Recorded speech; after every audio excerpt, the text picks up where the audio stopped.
Pandoras Box is our award-winning media processing software, what enables users to work with media in creative solutions. It's getting more software-driven, of course, especially in media, because at the end it's a software application running on a computer.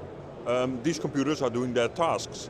So you are getting a software solution, but we are providing it, of course, as a total solution, including the hardware.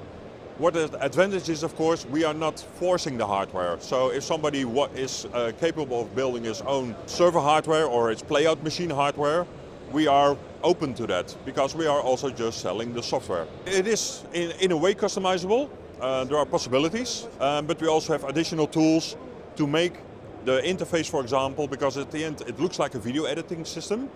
There's a timeline and everything. What could be for a user who operates it very overwhelming.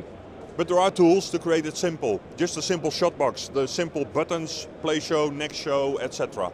It's for creative people, it's for fixed installations, for museums, all kind of versatile applications where media is being used. If it's with tracking, if it's with sensor data, so it's very versatile in its usage. So there is no specific real market, it's every market it is possible. The main thing with Pandoras is, of course, very specific on the market where it's being used at.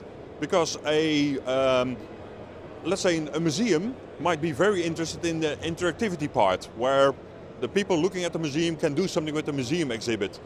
But somebody who is working on theater might be the tracking the thing, where somebody's walking on the stage.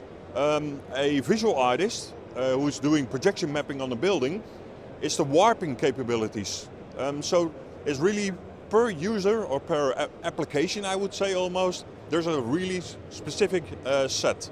It's things coming to life, and especially of course in projection mapping, because that's the most visual one that you can see. Yeah, massive buildings with projectors and content, and this content is then being warped or mapped onto these buildings. And a building is coming to alive, and that's, yeah, it's amazing to see, of course.